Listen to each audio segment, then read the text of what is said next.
Okay, hi everyone. Welcome to this third session on living the wisdom of the sages. We already had two sessions in the last 2 months, and for today's session, we'll be exploring a teaching from Krishna in the Bhagavad Gita. But as always, I just want to give a brief overview for anyone who might be new to this series. This series is a series of 10 sessions, and during each session, we will be exploring a quote from a sage in a particular tradition. There will be 10 meetings in total. We began in March and it will run all the way to December. It will usually be held once a month on a Sunday, like today. The idea behind this is that every spiritual tradition has a teaching that we can learn from. That is the fundamental assumption out of this series. And the idea will be to discuss a quote from each sage and, more importantly, to see how we can practically apply the teachings in our daily lives. Because the words of the sages are dead, but it is only through us living in it, in the modern world, in a globalized world, that we are able to live and keep the teachings alive. The sessions will usually begin with a short meditation, followed by some sharing on my end just to provoke some form of discussion, but mostly I hope to be able to reserve more time for dialogue among all of us about the teachings and how we can apply it into our own lives.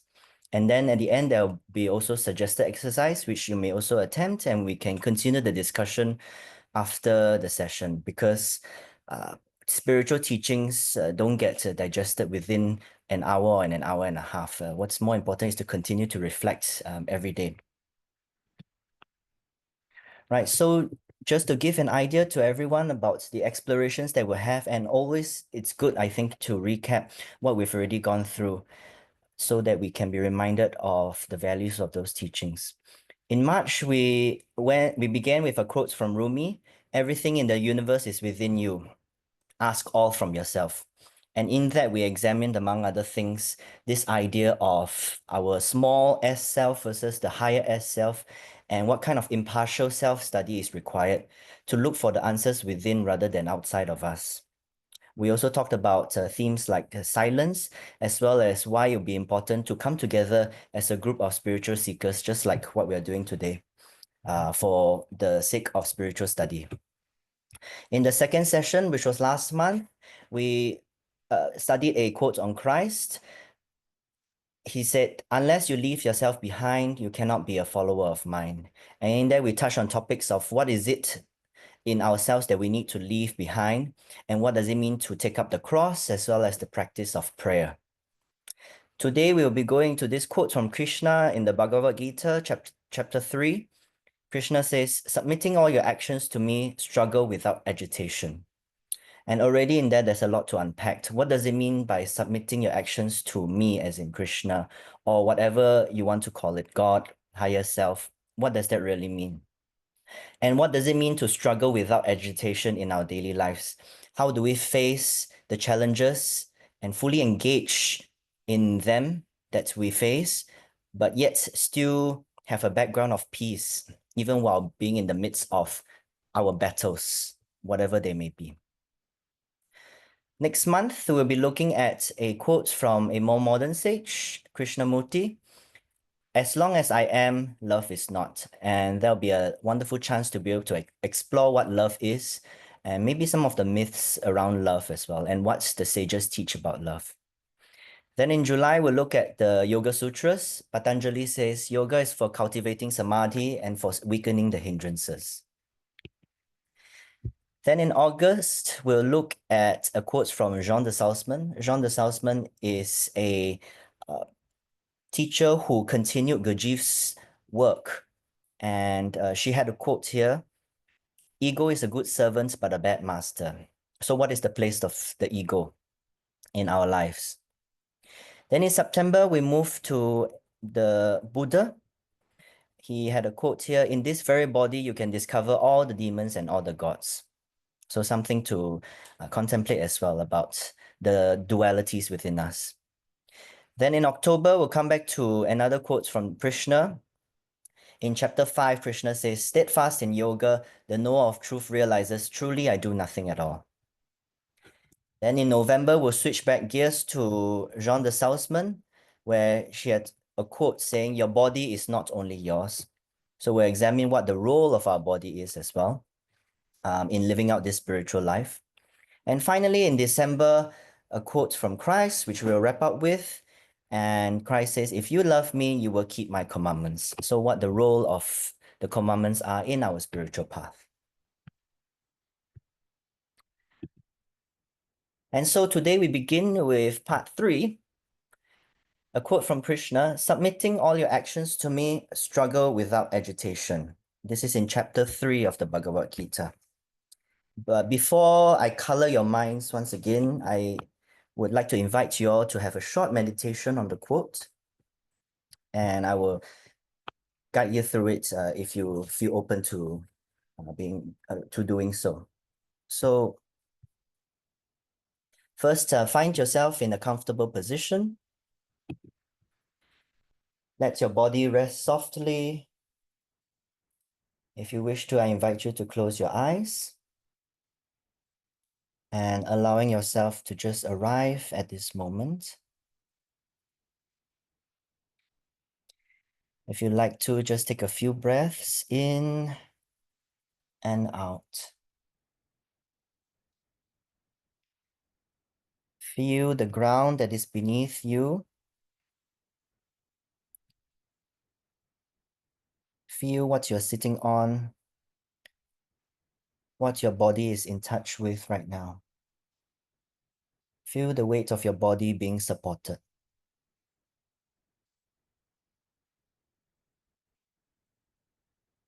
So Krishna says, "Submitting all actions to me, struggle without agitation."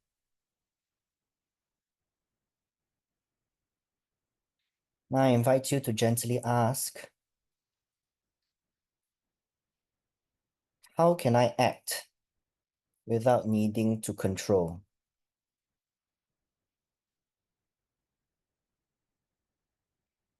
Can I give this action, this intention, this effort fully, and to let go of what comes? To whom or to what am I invited to submit my actions?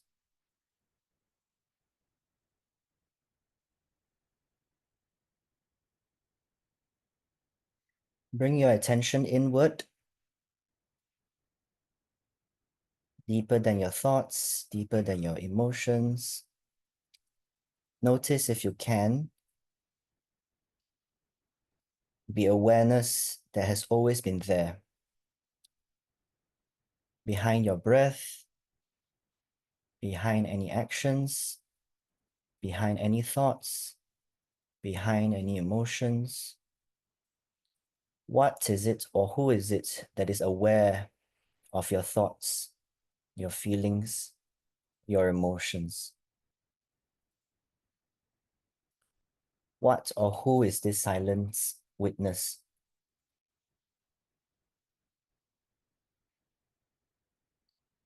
You don't have to answer it.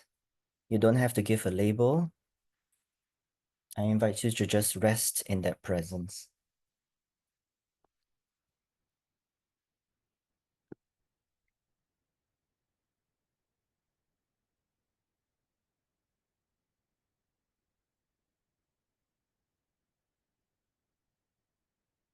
If any thoughts arise, simply notice them and then return back to the quiet awareness, the silent witness behind them.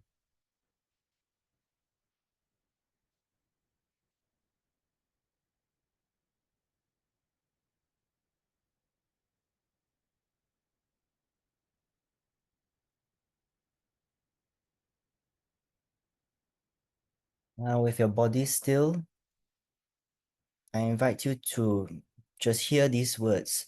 What does it mean to struggle without agitation?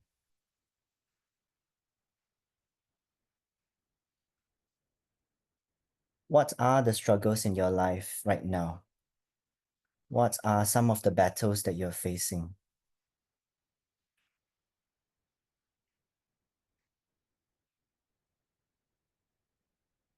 Now gently ask yourself,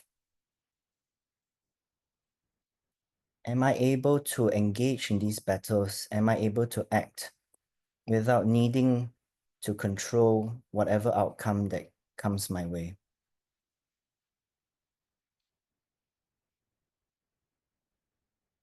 Can I act but let go of what comes?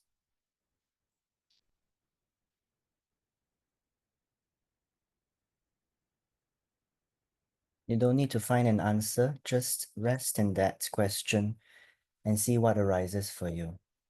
Can I act in the world and let go of what comes? Imagine placing the burden of the outcome not onto yourself but into safe hands, not abandoning the situation, not abandoning the challenges, but to surrender control.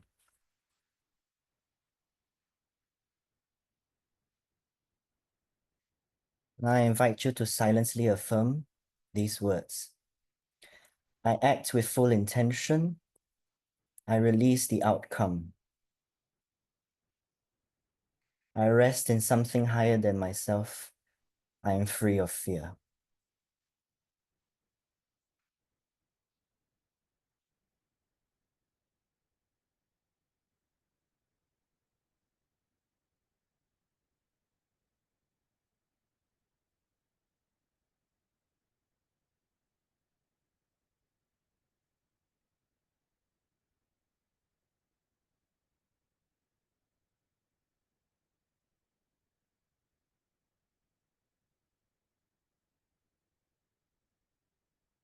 Now slowly begin returning. Wiggle your toes, wiggle your fingers. Slowly start to move. Feel the floor beneath you. Whenever you're ready, slowly opening your eyes.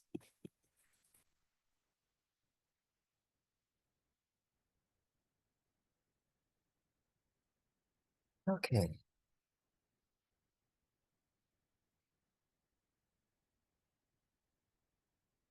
All right. So if then, now we'll just move on to the quote proper. But before that, what I like to do is to also to go through a short primer on the Bhagavad Gita. Of course, this is not meant to be a scholarly discussion, but in examining the quote, I noticed that it is helpful, especially for this particular text, to understand the context in which it is uttered. And the context is also a metaphor for ourselves as well. So Bhagavad Gita, it is a holy scripture mainly in the Hindu tradition. Gita means song in Sanskrit, and Bhagavat means the Blessed One. So often it is translated literally as Song of the Blessed One or Song of the Blessed Lord. The Blessed Lord or the Blessed One being Krishna. Right. This text is part of the sixth book in a large Hindu epic called the Mahabharata, and it is one of the most unique texts in the sacred literature of India.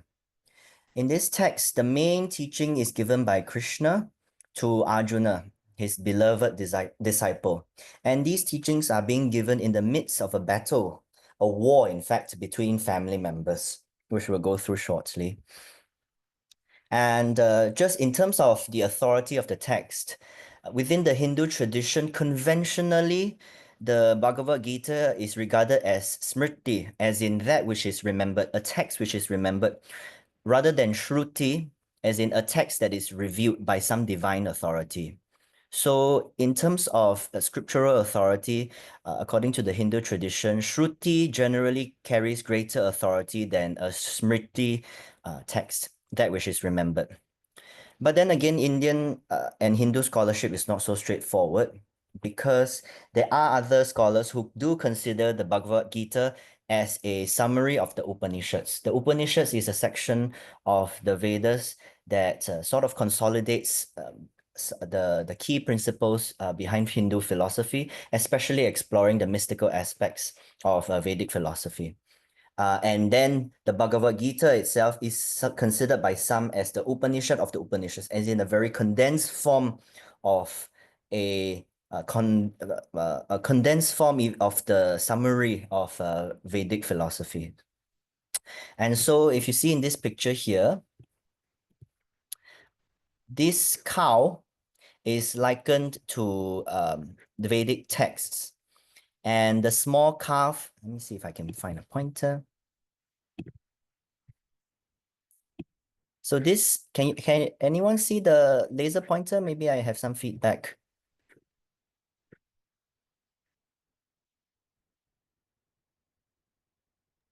Yes, we can. Yes, okay, thank you. Yeah. This cow traditionally is seen as the Vedas.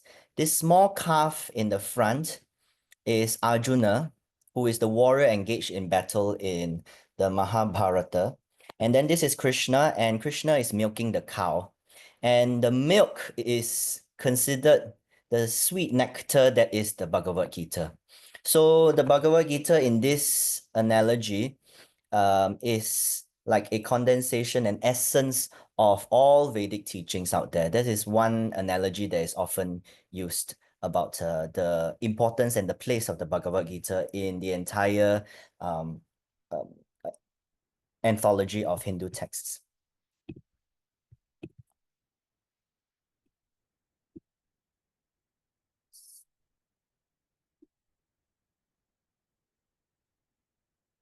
So the setting of the Bhagavad Gita is this, that there is a war that breaks out between two families of cousins, the Kauravas and the Pandavas, over possession of the kingdom. And before the war begins, both Arjuna, who is on the Pandava side, and King Duryodhana, who is the leader of the Kauravas, they both go to Krishna to ask for his support. And so you will see here in this picture, again, that often Krishna is depicted as the charioteer of Arjuna. Arjuna is an archer, and so typically Arjuna is depicted in pictures with a bow and arrow, and Krishna as the charioteer. Because as I will speak about later on, Arjuna chooses to be with Krishna in the end. Okay, so as I mentioned, both King Duryodhana and Arjuna go before Krishna, as you can see in this picture. And it is said that King Duryodhana, he is at the head of Krishna and Arjuna is at the feet of Krishna. And so Krishna asked them to choose between number one, all of his armies numbering in crores, as in hundreds and thousands of people who are as strong and skillful as Krishna himself. And the other choice is to choose Krishna alone, but Krishna emphasizes that he will not fight nor will he wield any weapons. And so Krishna asked Arjuna to choose first, and Arjuna decided to choose Krishna. And so that's why Krishna eventually becomes Arjuna's charioteer. Whereas King Duryodhana, he eventually picked all of the armies and he was very happy. He thought that he could win the war with all of these armies and weapons. But in the end, we all know how that war turns out. In the end, it was Arjuna's side that prevails. Right, so already from this setting, we can see some symbolisms that arise. There is some debate among scholars as to whether this battle actually happened. But here, when we are examining it from a spiritual point of view, we're not so much concerned with historical accuracy as with the symbolism behind this battle. And so in this particular choice, the battle is between Krishna's armies, which is a symbol of material power and strength, versus Krishna himself, which is a symbol of divine presence and wisdom. And so then just one more background information about the Bhagavad Gita, about its date of origin. There's again a lot of debates about when the Bhagavad Gita was written. Some scholars date it to the 5th century BCE, as in before Common Era. Some others say that it's the 1st century BCE or before Common Era. But then something for us to think about is this question. Is the date of authorship important for a sacred text? Because if a sacred text is intended to communicate truths that are both eternal as well as universal. Eternal as in it cuts across time, and universal as in it cuts across space, then does it really matter when the text was actually written? So there, I have a quote here just for us to think about from Juan Mascaro. He's a Spanish translator, and he also examined the Bhagavad Gita before and translated it before. He says here, scholars differ as to the date of the Bhagavad Gita, but as the roots of this great poem are in eternity, the date of its revelation in time is of little spiritual importance. So here we're studying it from a spiritual point of view, and therefore one might ask whether or not it is important to attribute any date of authorship. I mean, it's good to have, but the idea here is what we are trying to do, at least in this study together, is to try to discern eternal and universal truths from the contents of its text, rather than to be caught up or to be bogged down with its others, well, tangential details.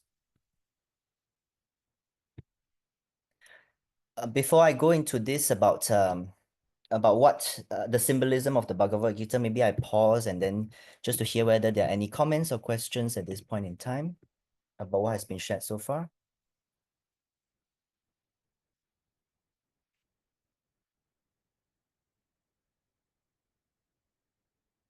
Okay, then I'll just move to the next part, which is about the symbolism of the Bhagavad Gita as in a battle, being like a battle of life.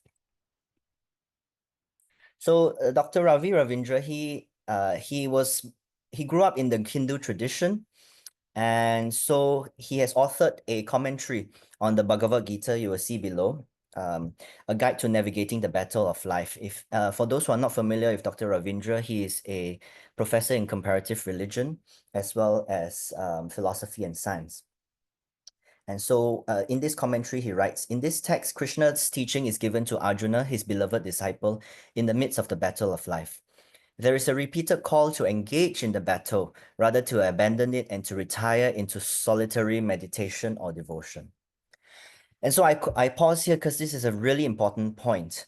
What makes, I think, the Bhagavad Gita so unique among all of the sacred texts that we get to study is that Arjuna is not, in the mountains meditating or in some forest, right, away from the shelters of life, or away from life in general. Here he is very fiercely engaged in battle, and he is actually called to kill his relatives who are on the other side. And so there is violence involved, there is war involved, there's relationships that are at stake. And he himself throughout the Bhagavad Gita is very conflicted about this idea of having to go to battle, having to kill his own kin. And yet, in the midst of all this battle, Krishna comes along and provides him with divine wisdom.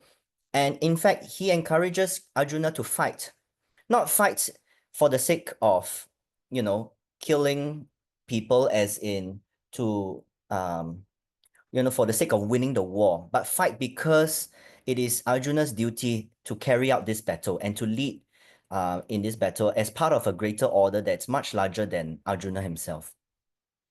And so the idea here is to engage then in the battle of life. As Dr. Ravindra continues, Krishna says in the Mahabharata that no one has a choice between war and the absence of war. The only choice is between one level of struggle and the other. A human being, which is all of us, has to be engaged in some struggle, some battle. The choice is only about the level at which one chooses to fight and the quality of one's response to the battle. The epic Mahabharata is therefore the story of humanity.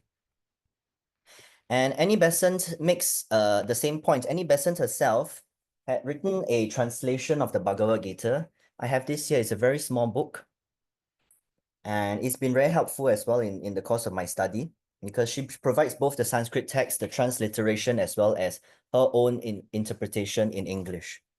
But in the preface of her translation, she says here, the Lord's song, as in the Bhagavad Gita, is meant to lift the aspirants from the lower levels of renunciation, where objects are renounced, to the loftier heights where desires are dead, and where the yogi dwells in calm and ceaseless contemplation, while his body and mind are actively employed in discharging the duties that fall to his lot in life.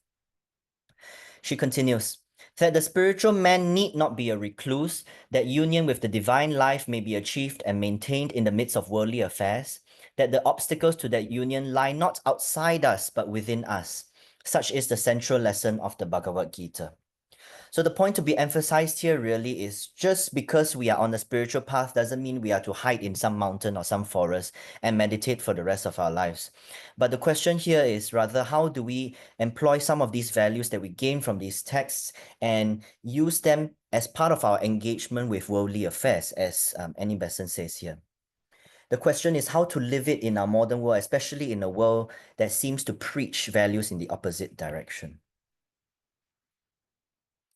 And so the Hermetic axiom, as without, so within, really applies here.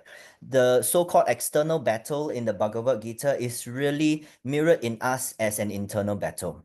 For example, Dr. Ravi here says, all the great teachers in India have taken the battle in the Gita to be an internal one. Between asuric, as in demonic, and daivic or divine tendencies in the same person. Or another way is between the pravriti, which is the outward forces, or the nivritti, which are the inward forces within us.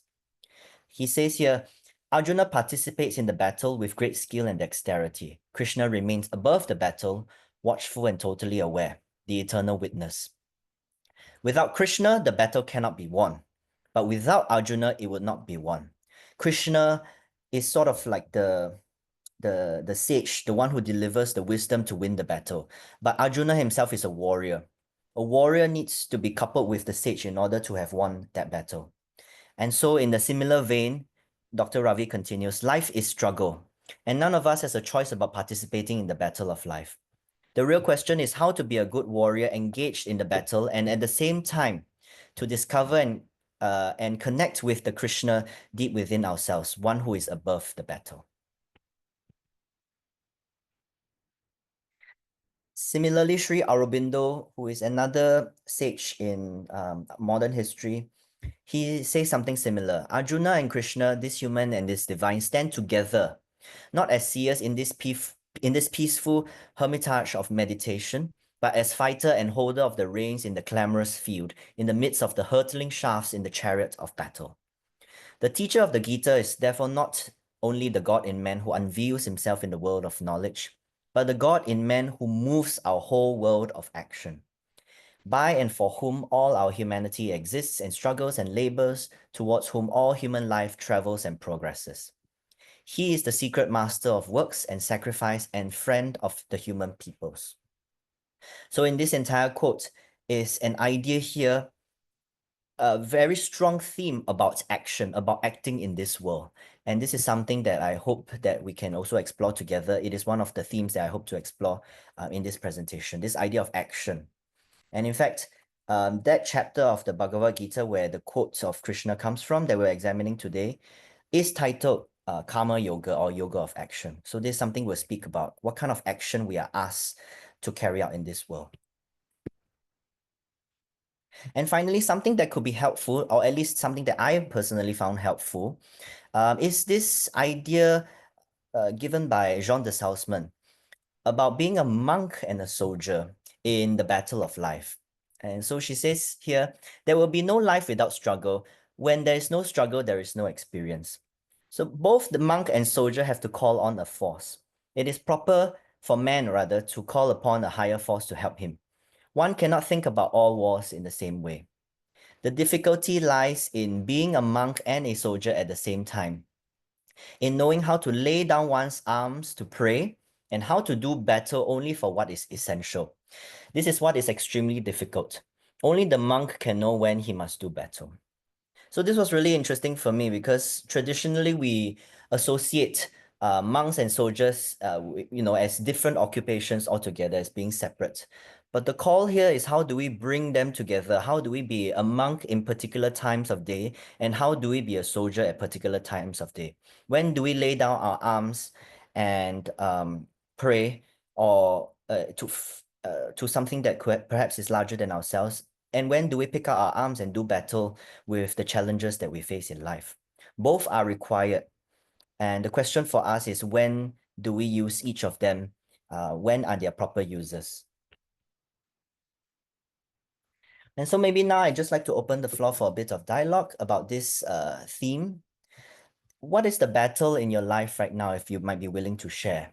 Um, and another question that I invite you to contemplate and perhaps share about: how do you engage in your battles that you face in your life, just like Arjuna, or just like a soldier, or just like a warrior, without being consumed or overwhelmed by the fight that is the battle, just like Krishna or just like a monk? So if anyone has any, insights or would like to share their personal experiences on any of these questions or around this theme, I invite you to raise your hand. You can use the raise hand function at the at the Zoom tab, or you can just unmute yourselves. Or if you like to, you can also put in your comments or insights or questions in the chat as well. All right, so I just open the floor and give some space for any comments, insights.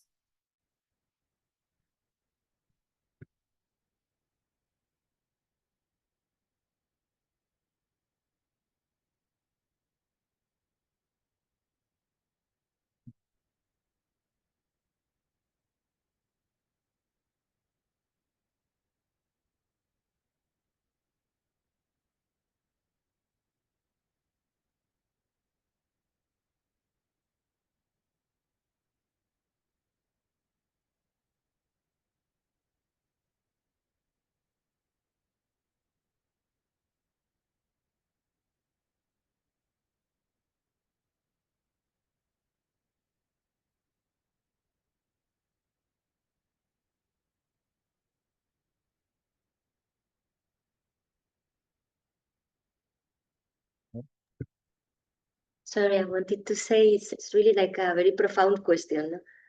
I think Yes. it Sorry, I'm made having. me really meditate on battles so many and fights. But I thank you. It's been an amazing journey, and this idea of the monk and the soldier is something I can resonate a lot, a lot. Mm. And yeah, how the soldier consumes an energy when it's not. I was thinking it's a very dangerous path to kind of tread, to be. I mean, it's easy to find excuses where the goal is to discharge one's duty Mm. uh, or even responsibilities, while also being equally able to hold or value uh, dispassionate wisdom. So yeah, I was thinking that's a very tough thing, even especially in today's world. So I think Absolutely. that's a battle we fight every day in some ways. Yeah, absolutely. We're all trying to be soldiers. I totally agree with you, Fatima, that, being a soldier does consume a lot of energy. But then the question is, how do we cultivate a monk within us, behind the soldier, so that we can deliver exactly what Vignesh, you were saying, the kind of dispassionate wisdom for the soldier to be able to act in this world. It's very hard because I think a big part of the spiritual path involves us moving and focusing on the so-called monk in us. But then how do we in turn then redirect the monk so that the soldier can also act together, the two in us? And yeah, Yes, totally. I just find this characterization to be helpful, and I hope you all also find this useful as well. And this is something that we don't have to only ask now, every day when we wake up or whatever we're doing, we can ask, how do I need to be a soldier at this very moment, or do I need to be a monk at this very moment? That could be something that might be helpful. Thank you, Fatima. Thank you, Vignesh. Maybe I'll just give a bit more time in case anyone has any other insights or comments.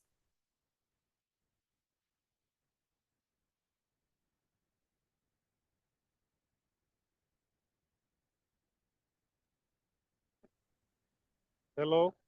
Hello, hi. How may I address you? My name is Almirante Samuel. Almirante. I'm Nice. Almirante Samuel. I'm from Angola. Mm-hmm. So I didn't present me in the moment you did it because I'm not at home, Mm-hmm. you know, and I want know to create this noise. So about this point, that discussion, Mm-hmm. I'm very glad to participate, to take part of this meeting. Mm-hmm. This topic or subject is very good, very well. I learned so much because that is a true trouble in my life to know when to fight with my own resource, or when to let it in the God's hand. So yeah, this subject, this discussion is helping me to get a reflection more deeply about the question. I cannot say that I found the solution, the resolution about this question, but I will think more about it, based on the word, the sentence you gave in this discussion. So thank you very much, and I will keep follow the discussion. Thank you. Thank you. Thank you, Almirante. I appreciate that even though you're not at home and you're outside, that you're still tuned in and listening to this presentation. Okay, thank you. Yes, I heard that you're also engaged in this question as well. I heard you say that, how do you decide when to fight or when to leave it in God's hands, right? Here, Krishna is, of course, saying submitting all actions to me as in Krishna, but of course, you are free to choose whatever term you want to use. So for you, I'm hearing you use the word God, which a lot of people do, and it's true. It's, if what I wanted to say to that is, if you have found a solution, please tell me that you are enlightened already. I think what's more important is that we all ask these questions ourselves, and we continue to ask these questions, and not to be fooled that we have answers to these solutions. But as long as in the moment we remind ourselves of these questions, this particular question especially, when do we fight and then when do we lay off? That's already the seed, I think, for us to move towards something higher than ourselves. All right, thank you so much for all your comments so far. I'll move to the next segment about karma yoga and maybe a brief investigation on why we act the way we do. So karma yoga, as in the yoga of action, is something that I wish to explore because the quote of Krishna comes from chapter 3 of the Bhagavad Gita. And in fact, every chapter of the Bhagavad Gita ends with the title. And here, the title given is karma yoga, or the yoga of action. So that's why I'd like to speak very briefly about that. In her translation, Annie Besant says, karma yoga is the consecration of physical energy on the divine altar, i.e. using of one's organs of action simply in service, in obedience to law and duty. So here again, there is another emphasis on physical energy and the divine altar. And there is a combination of the two in that way. So both are required. Our actions in this world, our physical actions in this world, but also the divine that is behind guiding these physical actions. And so in the context of karma yoga, I'm sure, I mean, all of us as people in theosophy, we know varying definitions of what karma could mean.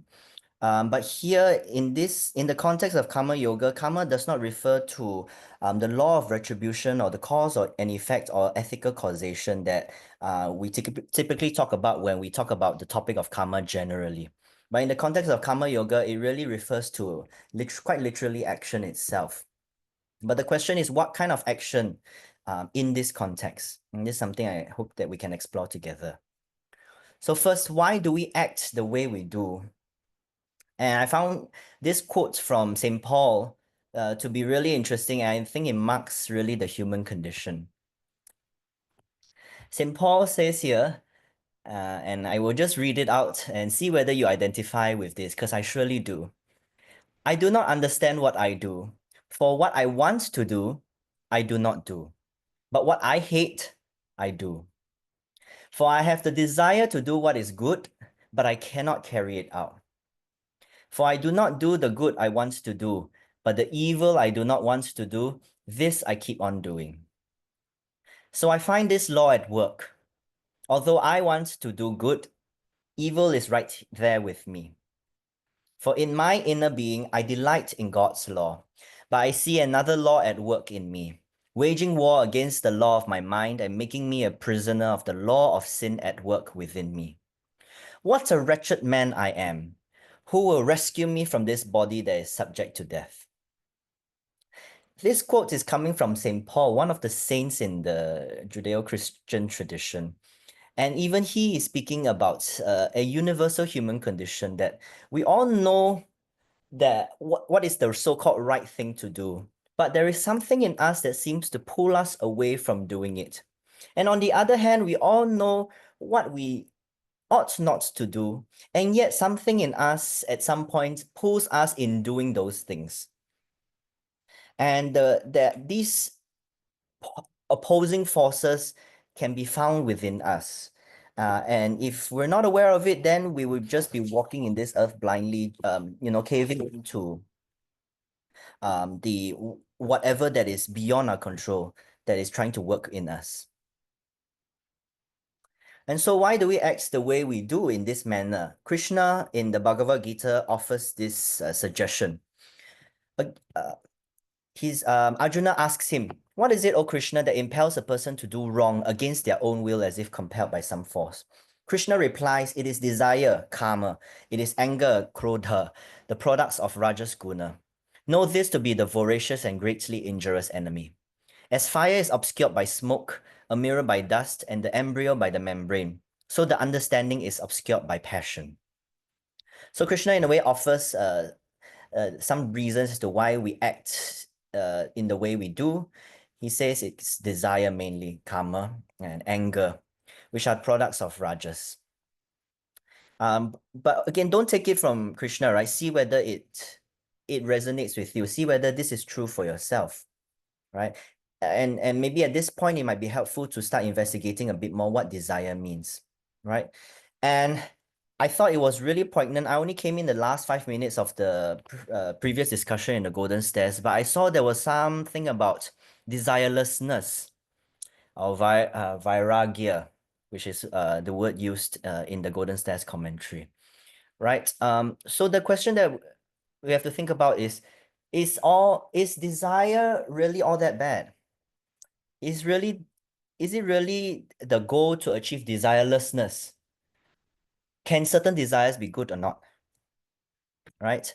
Of course, at the very basic levels, right? Like bodily desires, whether it's food or sex, it's pretty straightforward, right? At some points, even these bodily desires may no longer serve us.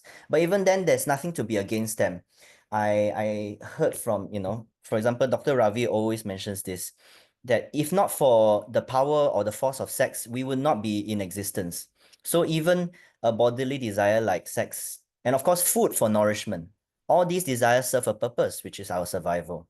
The question is when that purpose sort of expires at some point.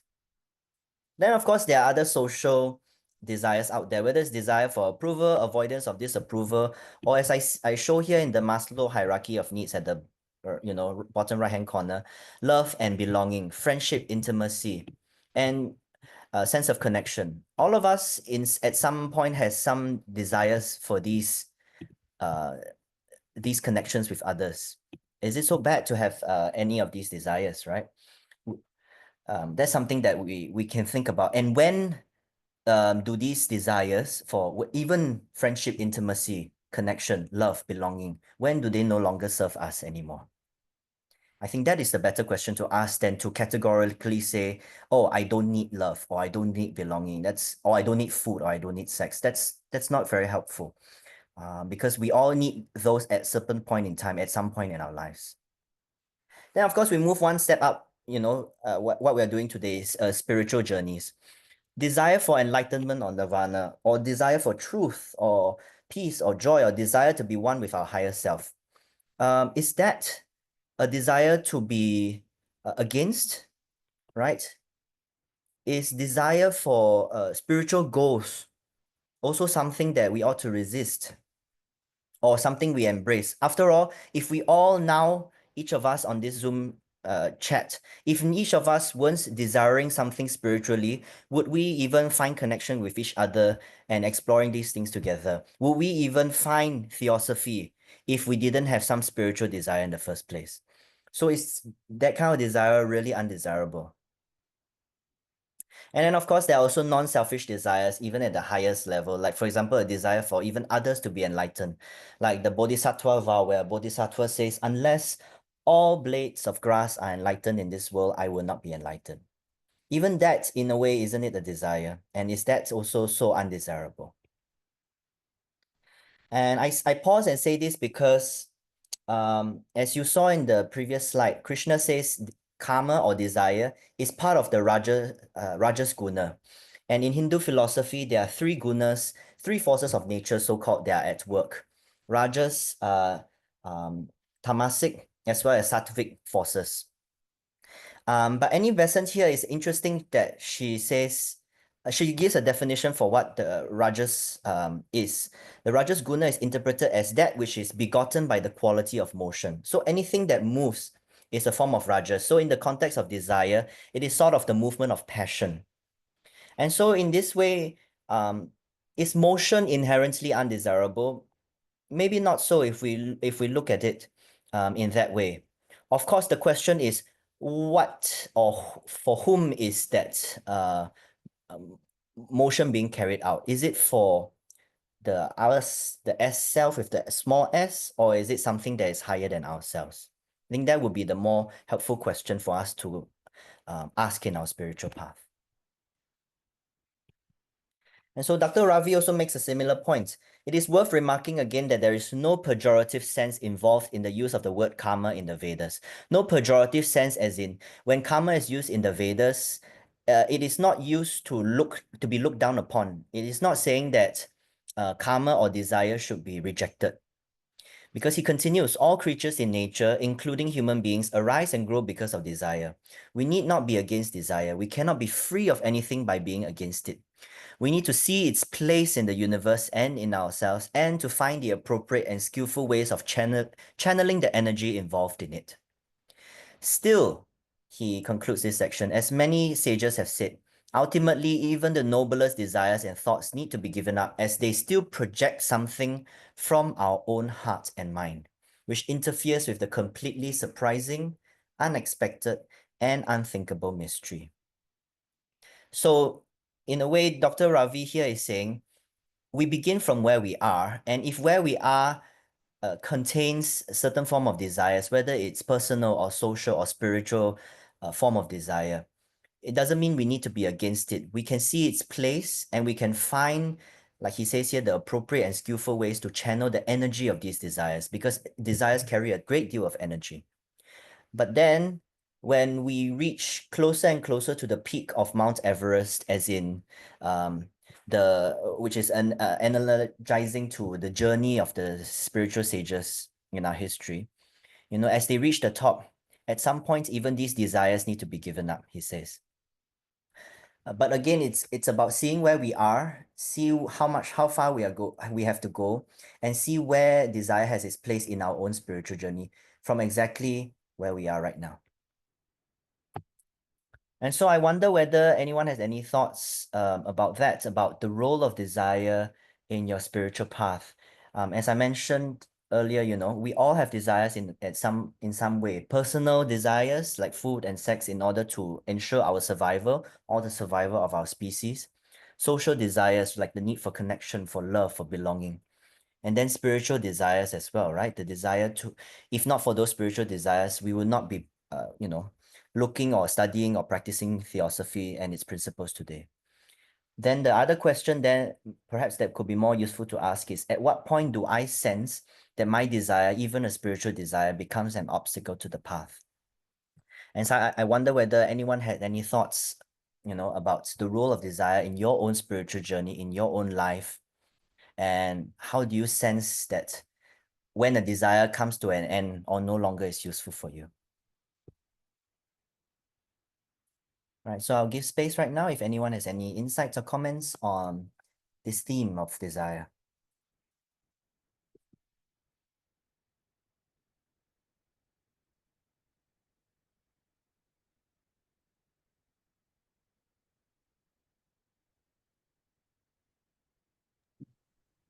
Can I say anything? Of course, please. Almirante, right? Is that how I pronounce your name? Okay, Almirante. Almirante. Yes. Thank you. So I have no much thing to say, but in my experience, I found that the desire is important in our life because when we have not a desire, we get what can I say, weak. But that is not the real word I wish to say. But we feel Did you say weak? If you don't, if that's yes. We feel ourselves without motivation. When we have not a desire, we lost the motivation to do the exactly. thing, and we Yeah. get procrastinated. Yes, so Yes. it is necessary a certain level of desire, because it push us to do the things we must do. Yes. Absolutely. Absolutely. Yeah, it is. But we must to control. We must control this desire to whether about the things we channel this desire, and the level it goes. I don't know if you understand me. My English is so poor, but I want to say we must choose the things we desire, and the level this desire goes. We it must not be so strong till the point we cannot control it. We cannot know when to stop. Yes, Yes. yeah. I know. You understood me. Yes, I So think yeah, please.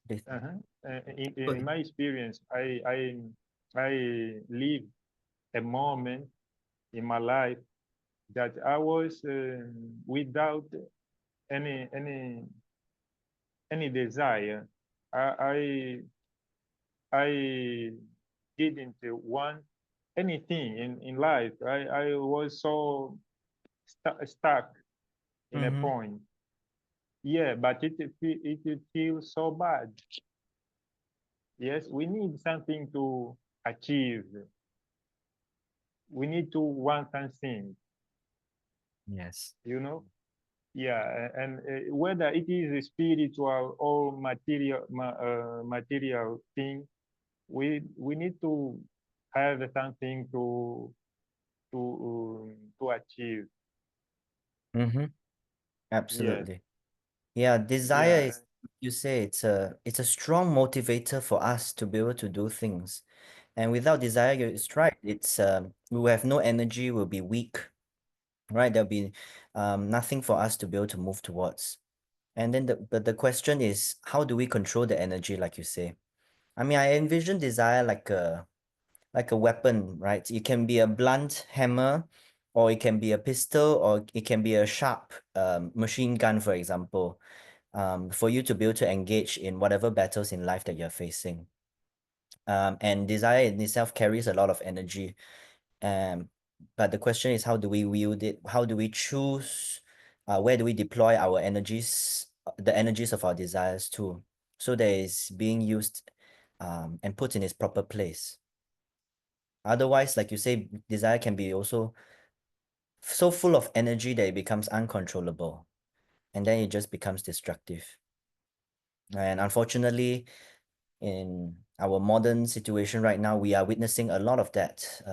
A lot of desires coming out of personal ambition, greed, and power, and that is leading to a lot of destruction, whether it's in our environment, whether it's to the people around us, the needy, whether it's to animals.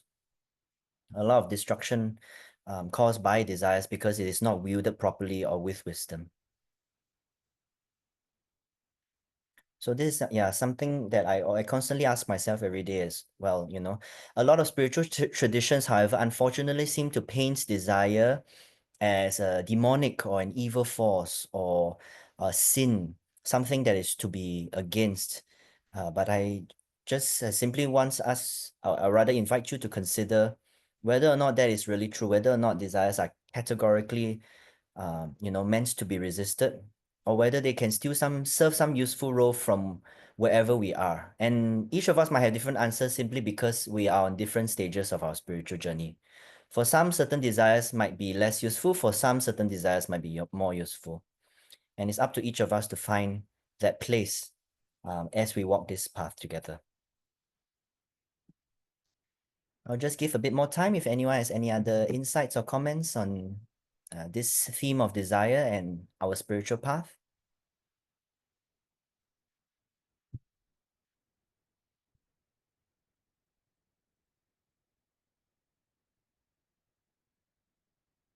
Okay, I'll move on. But of course, at any point in time, we can always discuss and if there are any questions or insights that come, just feel free to raise your hand or unmute yourselves. All right, so finally, this topic that I wanted to speak a bit more about is then action, obviously. If you recall, again, Krishna's quote is, "Submitting all your actions to me, struggle without agitation."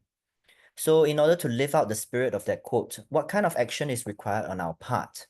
And here are some suggestions to consider. First, an action that is without attachment to fruits.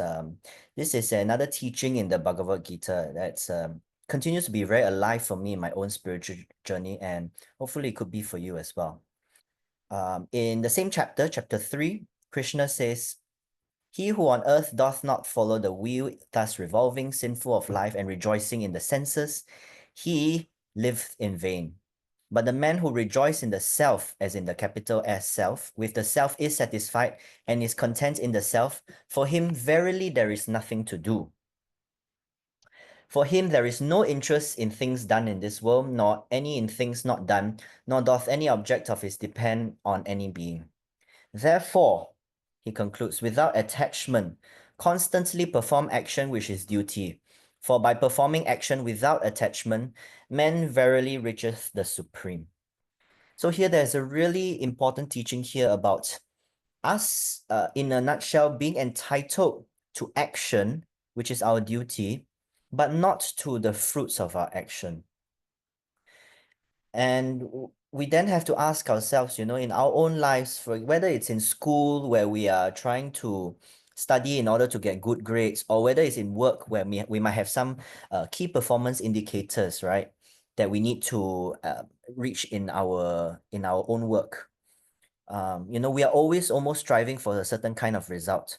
But what does it mean if we try to live up to Krishna's teachings? What does it mean for us to strive without being attached to these results? You know, if we have, can we live and act even if we don't have goals, or even if we are released from the outcomes of our actions?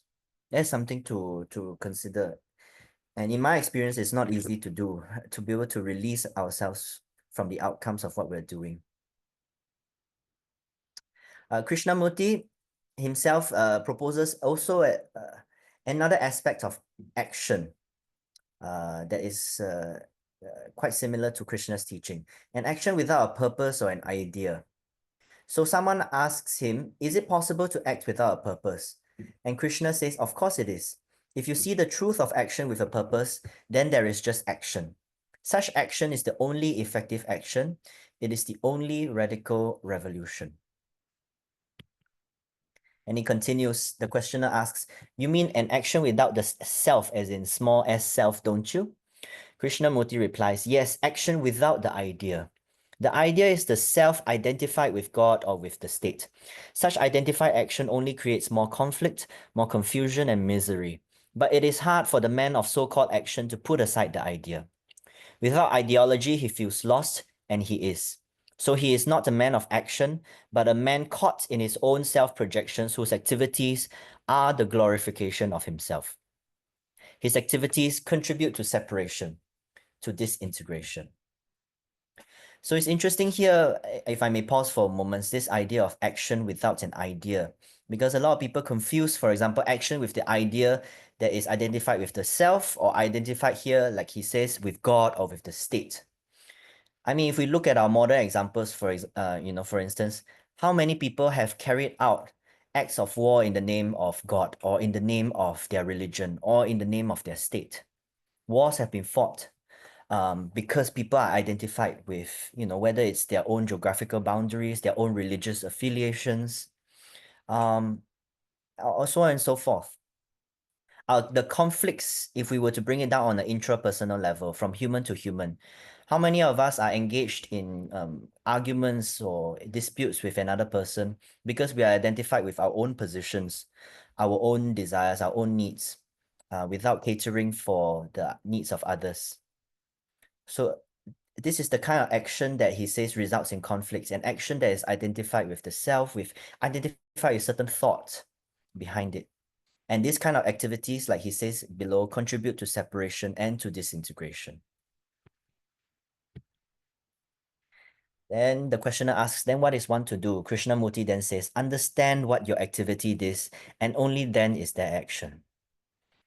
And so I pause here for a while, because he says, understand what your activity is. And for me, what's coming up for me right now is, it seems to be echoing Krishna's idea about when we understand what activity is, it means understanding our activity as a form of duty. If I go back to that quote here. So Krishna here says, at the end, without attachment, constantly perform action which is duty. For by performing action without attachment, man verily reacheth the supreme. This is what Krishna says. And here, in a similar light, Krishnamurti says something. Understand what your activity is, as in what the duty of our actions are, rather than be occupied with the thoughts or the purpose or the outcomes behind those actions. Only then can there be true action in the sense that I think the sages are trying to communicate to us.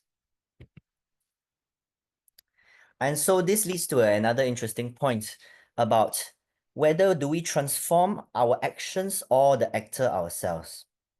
Because a lot of spiritual traditions out there, they espouse a lot of rules relating to morality, for example, or commandments in the Christian tradition, or certain guidelines or prohibitions or rituals or practices with an idea to try to using these actions to reform ourselves.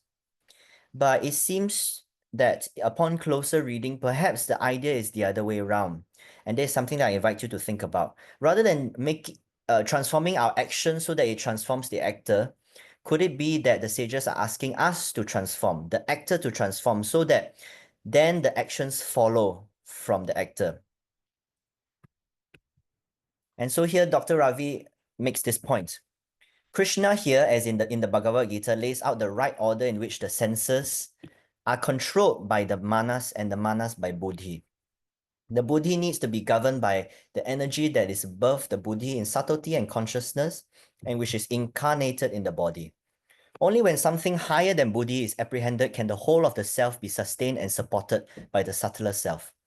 Anyone who is victorious over the enemy in the form of self-centeredness, whose whole self is integrated and centered by the subtle energy from above the self, can engage in sacred action, yagya karma, not driven by personal ambition or hankering for approval or gain or success, not fearing disapproval or loss or failure, submitting all works to Krishna, struggling without agitation. So in a way here, there is a suggestion here that rather than trying to change our actions as governed by our senses, maybe the idea here is to remove ourselves from interfering with ourselves altogether, so that something higher than ourselves, the manas, and above the manas, the buddhi, can then act through us. So in a way to transform the actor so that whatever that is channeling through us is channeled from something higher, and then our actions become right, as in aligned with whatever that's coming from higher or above us or deeper from us. So one way to conceive this that I found helpful is if I were to look at it from the theosophical framework. And this is a framework that I adapted from Pablo Sander's book on evolution of the higher consciousness. Well, I have limited time, so I won't go through each of these realms in detail, but in a nutshell, there is this suggestion that in terms of our level, there are different levels of consciousness within us. What we are experiencing through our senses, the so-called psychic realm, relates to our lower ego here. And this is known in Sanskrit as our karma manas. But as we move out, there are higher realms of consciousness that are within us. The intellectual realm, if we move one level up, would constitute our higher ego or the manas. And finally, if we go one higher level up, it is the monad, which is the atma or buddhi, which is the impersonal principle. Right? And so Dr. Ravi was making a point that seems to be to correlate with this theosophical framework. If we were to act from a place of desire, he calls this nishkarma karma. So if you notice nishkarma, it has an R, but karma without the R, karma without the R means desire. Karma with the R means action. So if we act from a place where only our bodily desires govern, then actually our action is not really our action, but merely a product of our own desires. This is something that I had to wrap around with, and it was really, well, mind-blowing for me when I realized that, you know, when people always talk about wanting freedom, for example, from their own work, or, you know, a lot of times what they really mean is they want to be able to just simply unleash their own desires in an ill-disciplined fashion. And so when we do that, that's not really true freedom, but simply just us becoming a slave to something else, becoming a slave to our desires. And in this form, if we were to look at this framework, then our karma, as in our desires, our karma manas, is sort of trying to control our higher ego manas, and in a way, and in turn trying to control Atma Buddhi. Of course, this is an attempt. There's no way our lower realms can actually control our higher realm, but that is the movement when we act from a place of desire. we're acting from our lower self and we are trying to control the higher selves within. And most people just simply find that that just leads to suffering and nothing else for us. Rather, the spiritual transformation that is required of us is to move from an actionless, desiring place to a desireless action place, or nishkama karma. Nishkama without the R and karma with the R. So carrying out an action that is free from desires altogether. When we do that, as Dr. Ravi was saying in the previous quote, the Buddhi then is able to act on the manas from the higher level, and then in turn the manas is able to act in us. That is the lower ego, that is our psychic realm. And so the movement is from something higher or deeper than us, so that eventually the call is for us to become a channel, an instrument of that which is higher than us. You know, some may call it Krishna, some may call it God, right? Like what Almirante was found it helpful for himself. Some may just call it the Buddha within us. Some may just call it the higher ego within us. Some may call it the higher S self with the capital S within us. These are just labels, but the idea here is to become a channel or instrument for these higher forces to act in us. And then we act in according to those higher forces. But of course, don't take that as I always say, as some blindly. See whether that is true for yourself. So now maybe for this final topic, I just wanted to invite all of you, any of you, to maybe share some insights or anything that came up for you earlier from the sharing about this teaching to be engaged in action, but not to be attached to its fruits or its ideas or the purpose behind these actions. And more importantly, in practical terms, if you wish to share, how do we carry on our own daily actions free from their results, especially in a modern world that appears to be very obsessed with results? Yeah, so now I'll just give space and open the floor for any comments or insights about this topic, or in fact, doesn't even need to be on this topic on action that is free from attachment. If you have any insights about this whole presentation in general, feel free to do that as well. So I'll open the floor. I'll just give some space for any comments, insights, questions.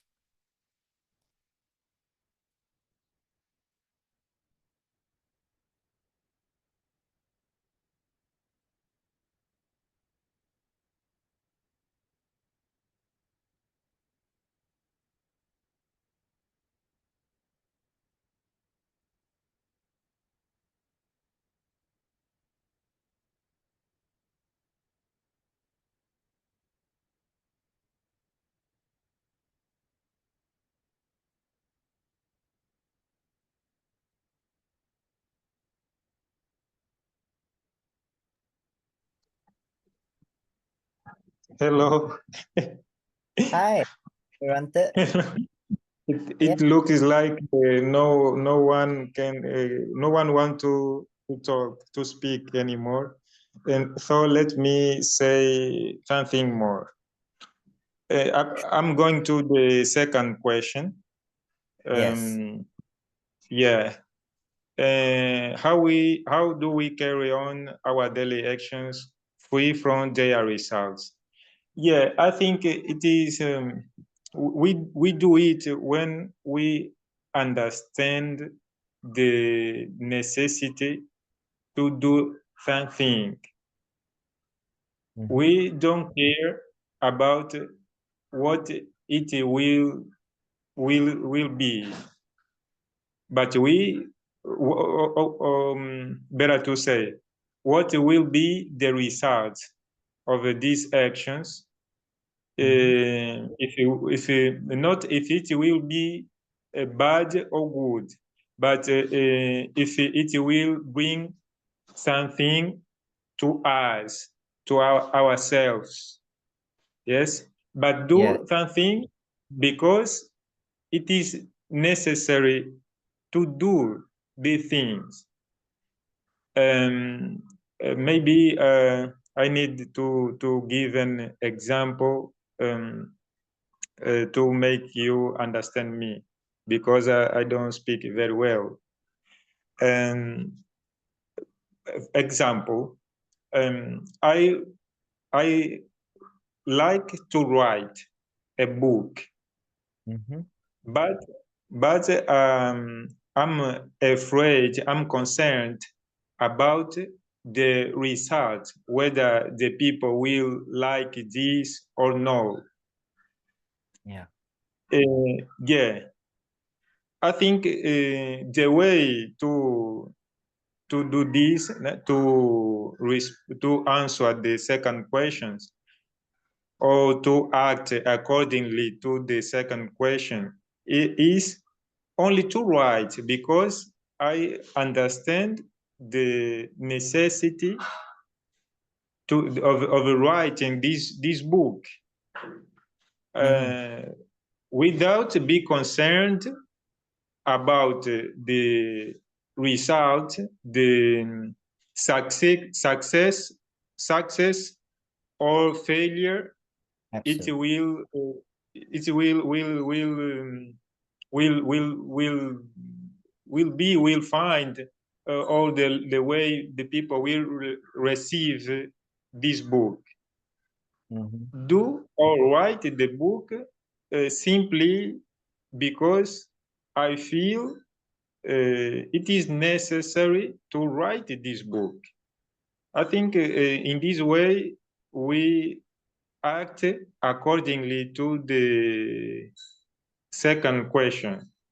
Yes. But Emirante, if I may just ask, how would you know what actions are necessary for you, regardless of whether it succeeds or fails, right? How do you know, for example, you need to write the book?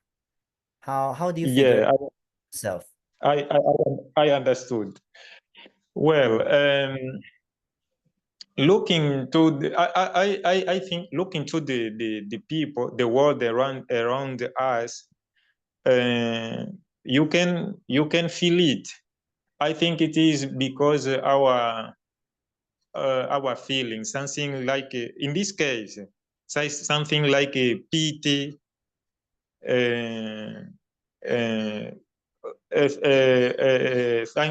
maybe a desire to help the people around us. You know, you see these people, and you understand that they are missing to know something you know, no?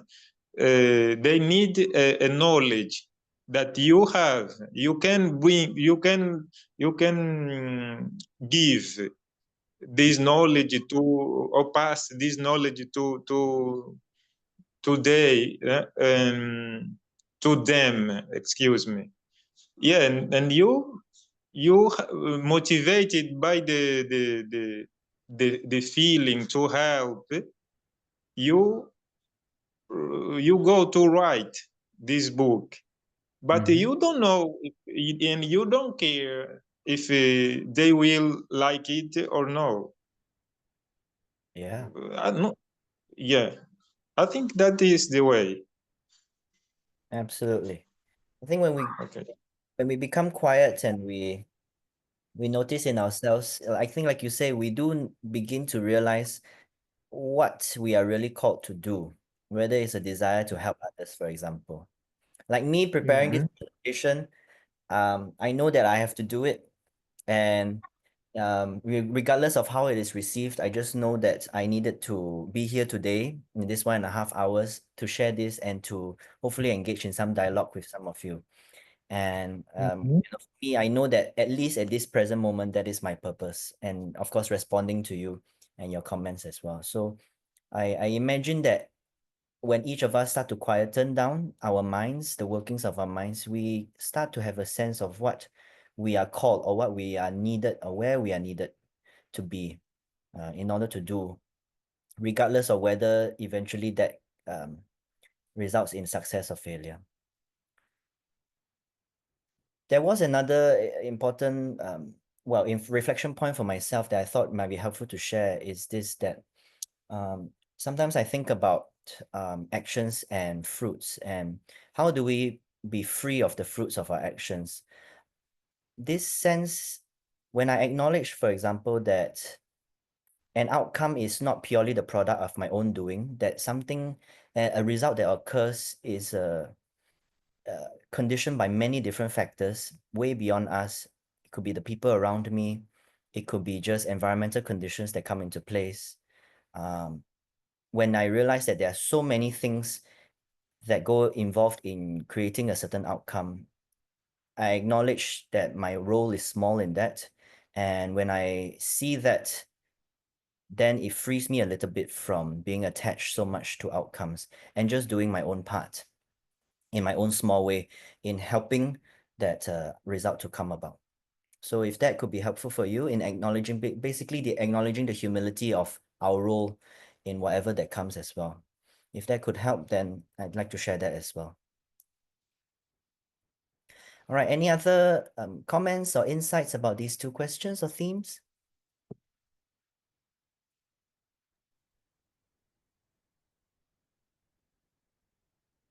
Well,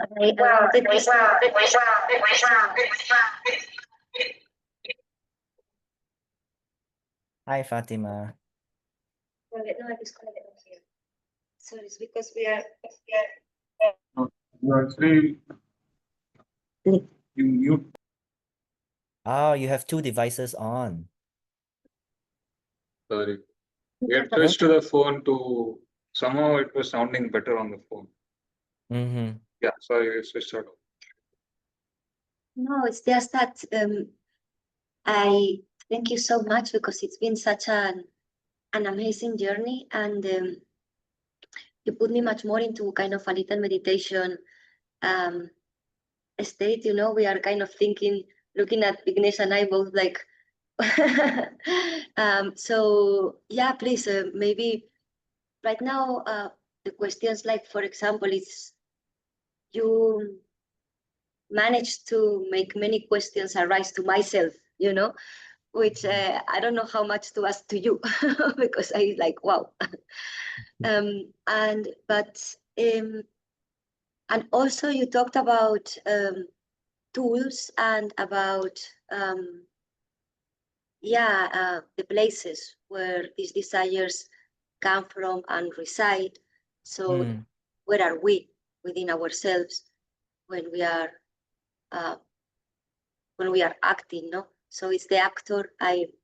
For myself, many times the understanding is for me it's like the location and the intention, no? Where I am, and we were talking a little similar on this on the golden stairs, in the sense of the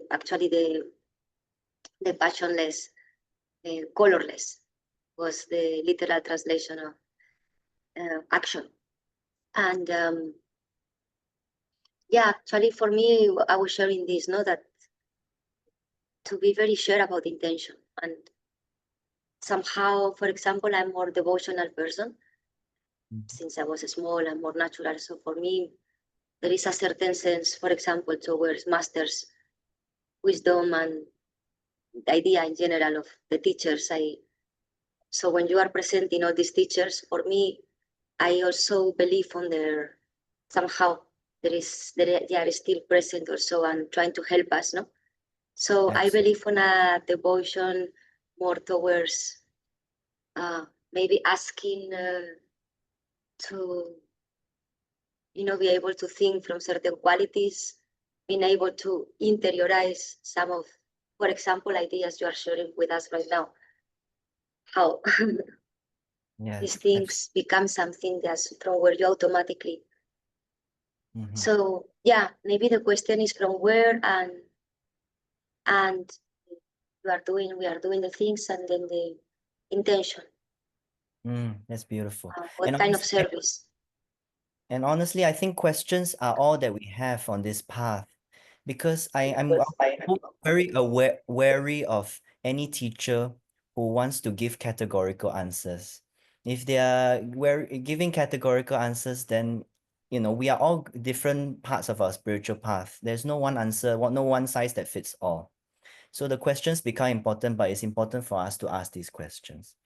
And I also love that you brought in towards the end about devotion, because in a way, for example, for me, presenting these teachings and sharing it and seeing how we apply it in our lives, for me, I feel that that's the best way of honoring and being in devotion to my teachers, who without them, I would not have been able to pick this up. We would not have been having these discussions, this dialogue that we're having here today. And so in a way, carrying out this action of sharing and presenting these teachings in a way that's hopefully, easy, at least easier than, and for people who may not be at Mount Everest to pick up, that for me is a way of honoring and being in devotion to all of these teachers.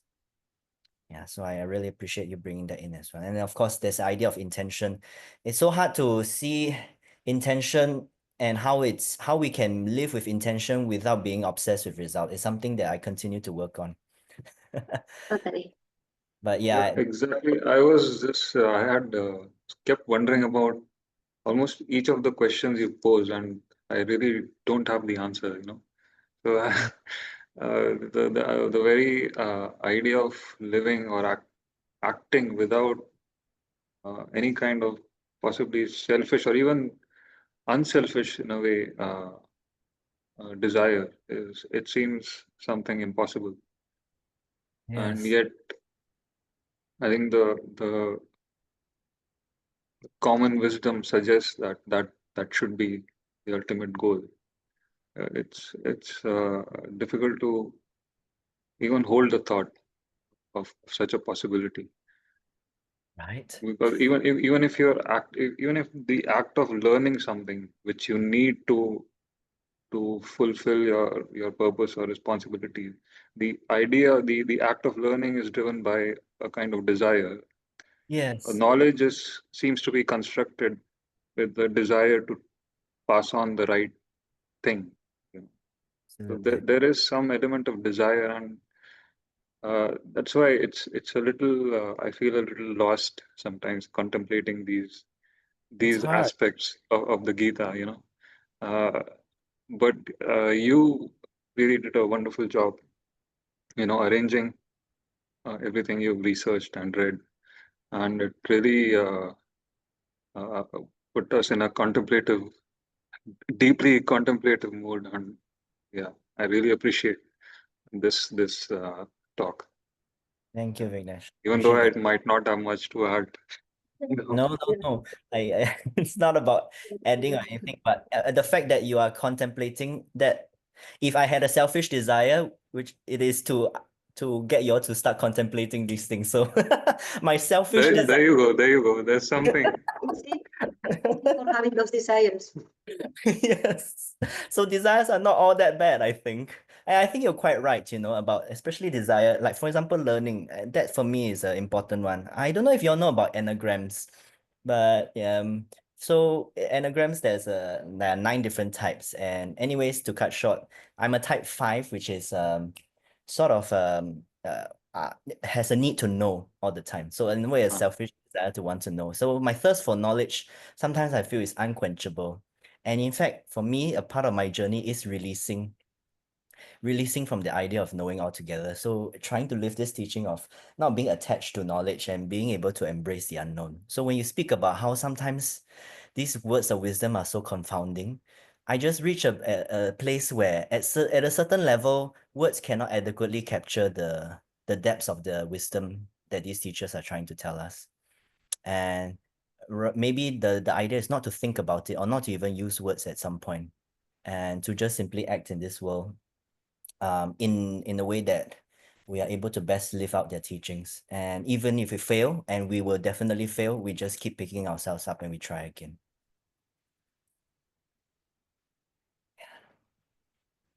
Okay, I see that we are, just past the half an hour mark. So I just wanted to maybe quickly recap what we have discussed so far. Um, and then maybe give some suggested exercises. So the Bhagavad Gita, we talked about it as being a metaphor for the battle of life. And, you know, this idea that we are, even though we are on a spiritual journey, we are not asked to meditate in some mountain or some forest, but to really live out these values in our daily challenges that we face every day. Then we talked about karma yoga very quickly, investigating why we act the way we do, as well as what the role of desire is in our spiritual path. And finally, the transformation that is asked for us, which is to move from an actor with desires to eventually a place where we can act without desire or desireless action, or nishkarma karma. And so what does it mean for young theosophists?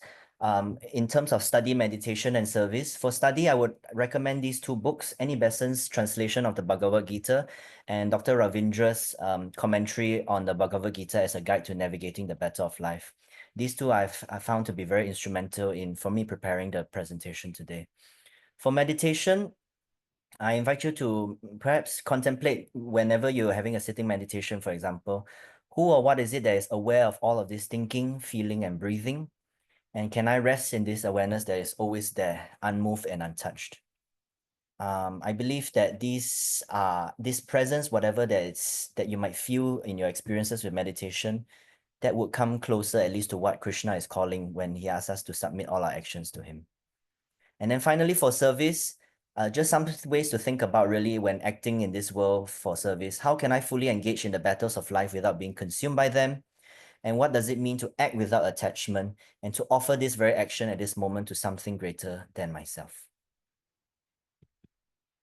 And finally, just a suggested exercise. It's the same questions around the topics we've been discussing. How do you engage in the battles of life without being consumed by them? And what or whom does your work serve? If you'd like to carry on this conversation, I invite or give your responses to any of these exercises or any further insights that come to you after this presentation. I would be happy to continue this discussion together. So feel free to reach out to me anytime.